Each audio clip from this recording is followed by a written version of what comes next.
Whatever this administration is doing or thinks it's doing on energy, we have a question. Did it deliver? Well, I think the answer is no. The administration talked about investing $150 billion in wind, solar, biomass to create 5 million new jobs in wind and solar. Well, what do we see today? We see Solyndra. We see the Solyndra debacle, 1,100 jobs down the tubes. We see the wind industry having shed 10,000 jobs over the past few years. And we talk about green jobs. Well, that's a big question, and I'm going to get into that in a little bit more detail later. Do we have more jobs at all is a fair question. Well, again, ask one of the 400,000 who gave up even looking for a job last month, whether we have more jobs or not. Do we have energy security? I think not. I think we don't have energy security.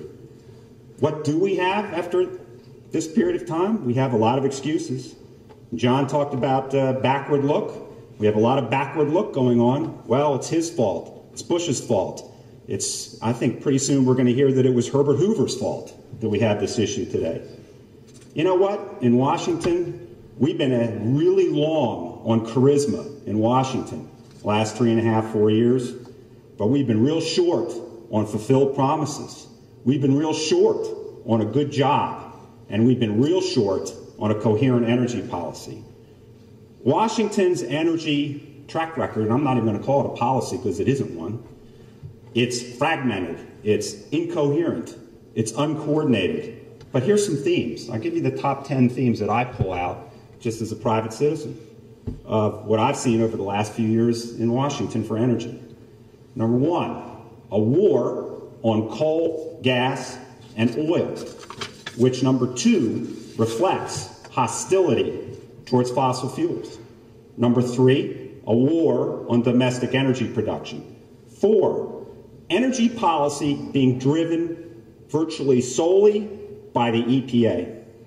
5, a complete and shocking lack of respect for cooperative federalism and the state's role in environmental regulation and co-regulation. Number 6, which is an offshoot of number 5, an absolute rogue and hubristic Environmental Protection Agency. Number 7, unfriendliness toward job creation, especially in the energy sector. Number 8, picking winners and losers. Number 9, creating more regulatory uncertainty at the exact time where we need more regulatory certainty. Number 10, and any one of these would be problematic on its own, but taken together, we have a perfect storm here of problems. Number 10 is we are not seeing, there's not an all-of-the-above energy policy in Washington whatsoever. What we are seeing is, certainly has something to do with the above, that's for sure, but it really translates into nothing but what's above the ground.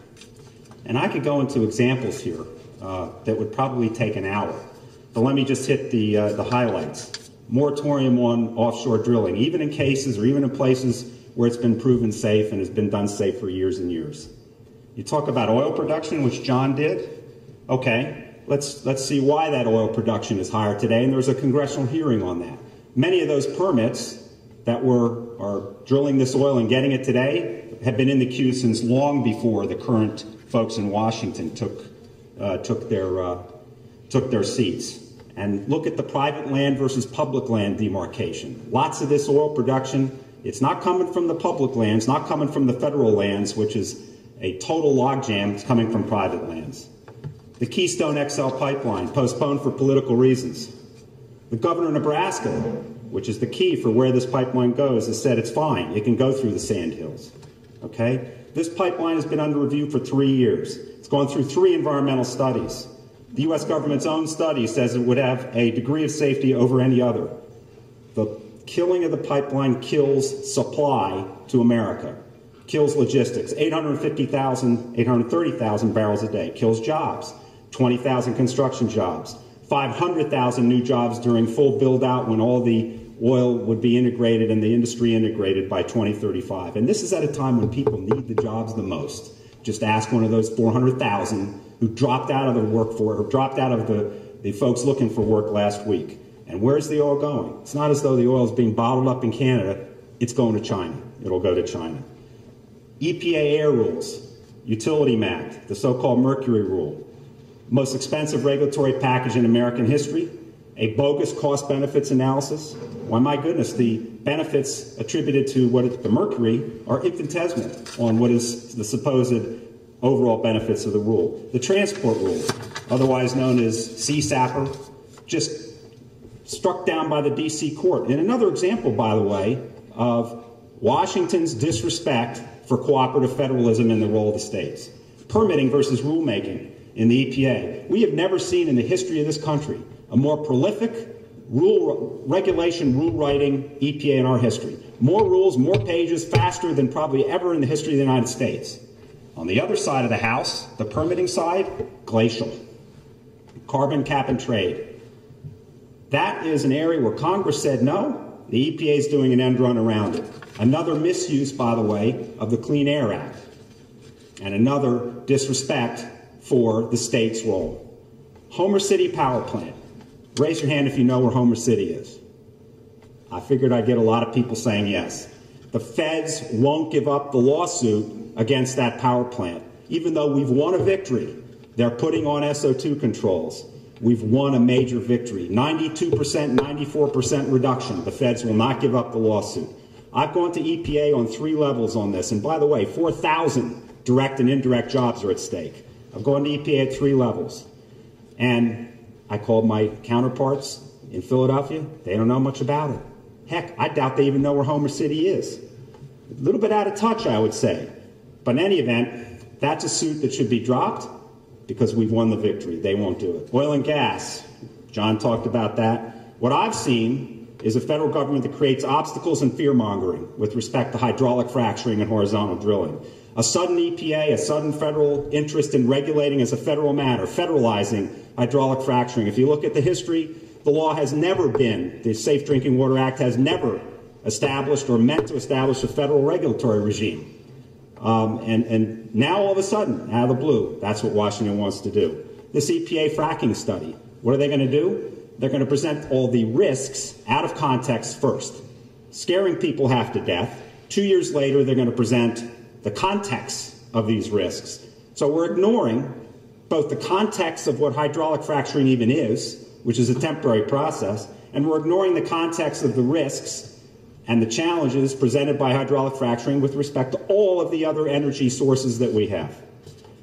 Single source and air aggregation. There's another EPA invention to stifle oil and gas exploration and production in this country. And by the way, the Sixth Circuit Court of Appeals, our neighbors in Ohio, just slammed, frankly, the EPA on its single source air aggregation approach, said it was completely illegal, which I've known from the day I got to where I got because I looked it up.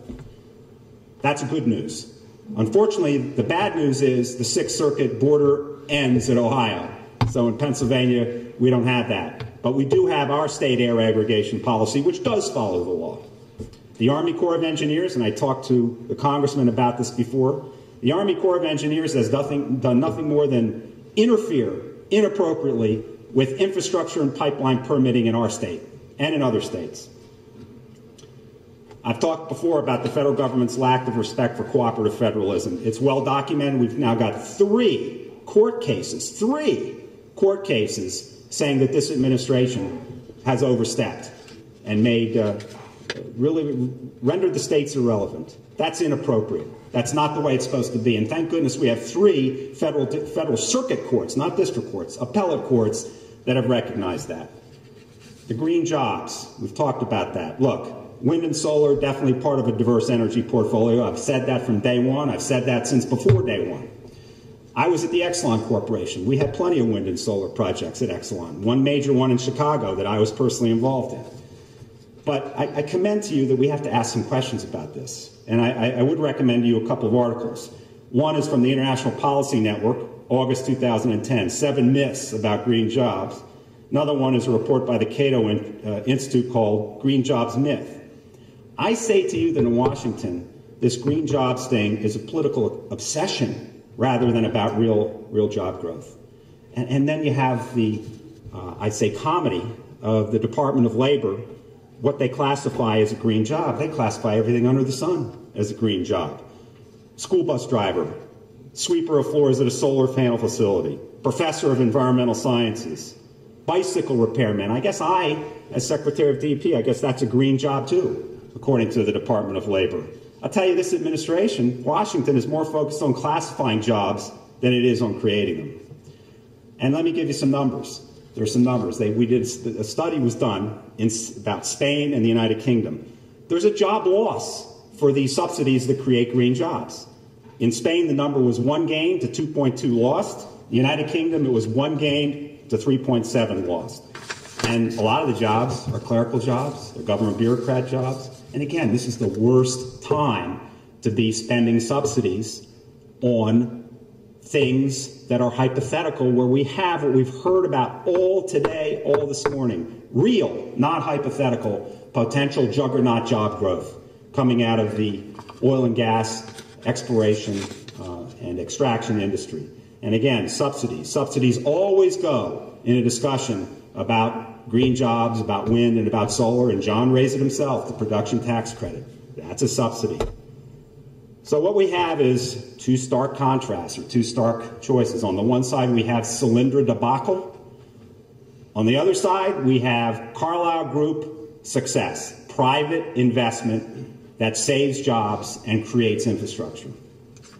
Right here in Pennsylvania, I don't have to remind anybody that we have about 240,000 jobs in our Marcellus Shale activities right here in PA.